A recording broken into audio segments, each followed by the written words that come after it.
Welcome everybody to this edition of Attention Talk Video. I'm your host, ADHD and attention coach, Jeff Copper. Today I've got what I think is a fun topic. Some of you, when you get done with this, are going to go, what the hell was he talking about? Others of you go, oh my God, I get it. Others of you will go, I think I get it. Maybe you do, maybe you don't. I don't. Anyway, people with ADHD struggle. I've talked about this before. They're very emotional. An emotion is a reflexive reaction. A feeling is a physical manifestation of emotion. When you have a feeling or emotion, you have a tendency to skip over the thinking part. You judge. You don't really do the hard part of thinking. And what I want to illustrate today is people come to me often, I'm coaching them, and they're dwelling on outcome, and they don't realize is that in order to achieve that outcome, they've got to think through what needs to be done. So let's get a little example to understand what I'm talking about.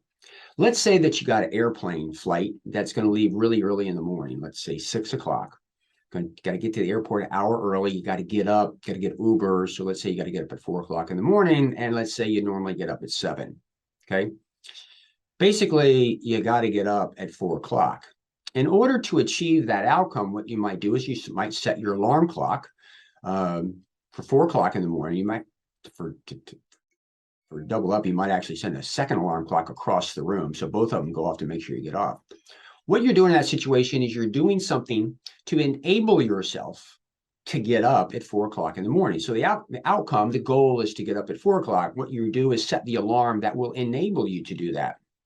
So recently, I do a fair amount of mentor coaching. That's basically listening to other people coach and critiquing them. And one of the things that is really important is when you're working with somebody to identify what the goal is. What do they want coaching on today? And what do you want to get out of it? Without that, you're like a ship without a rudder. Anyway, recently I've been working with a couple of people that I've been mentoring. And I'm like, when you get on the phone call, you got to ask for the coaching topic. And you got to dig deep, because often as a side, what people think they want coaching on, in 85, 90% of the time, it's actually something else. Don't need to know a lot about that, but the bottom line is in this situation, I'm like, okay, you need to start being really specific about asking for the topic up front and be very direct. And it's been going on. So I said, how can you do that? And a person, just one individual says, I need to focus. And I said, that's an outcome. Well, outcome, what do you mean? Well, that's an outcome. Once you've been focusing, you have achieved your goal.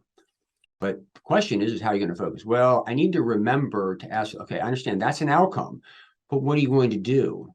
Forgive me, I have some notes here. I need to be present when I'm starting a coaching call. Okay, that's an outcome. When you're present, you're there, right? But what's going to help you get present? Another one, is I need to be actively listening to what's going on. Okay, once you're actively listening, that's the outcome. You've achieved that. The question is, what do you need to do in order to achieve those outcomes?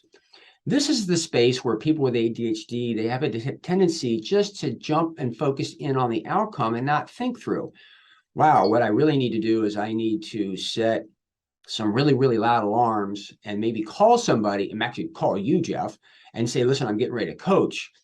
I need to write down that I'm going to ask for the coaching call. Do you see the detail that I'm coming into of a plan that could be activated in order for them to time it so that they're actually present and able to do that? This happens for people with ADHD all the time, because thinking through the hard steps that they really need to do to make this stuff happen is a bit of a challenge. And they have a tendency to just focus, I just need to do this, as if that's going to do it for them. One of the funny things I hear is, the shovel doesn't do the work, and, the book doesn't do the work. But what I'm trying to illuminate in this is that often you might find yourself working on a task and you'll find yourself saying, this is what I should do, or I need to do. Those are all outcomes. The question is what do you need to do in order to put in place that would enable you to be focused, to enable you to remember, to enable you to do that? That requires a lot of thinking. This is where people with ADHD often escape. This is a self-awareness video, really for you to begin to understand and catch yourself. If you really are self-aware and you listen to yourself, you'll see is that a lot of times when it comes to what you really need to do to make that happen, you focus on what you need to do and go on as if that's going to do it for you. So I hope this is giving you pause to think. For those that are new to my channel, please hit the subscribe button. We release a tip like this each week, some on insights, some on strategies, some really more on mindset. So, and a lot of times really kind of what's going on in the background, and a lot of times identify what the root cause is to help you solve the problem. For our existing listeners, what do you think? Do you catch yourself focusing on outcomes and not thinking through what you need to do to get there?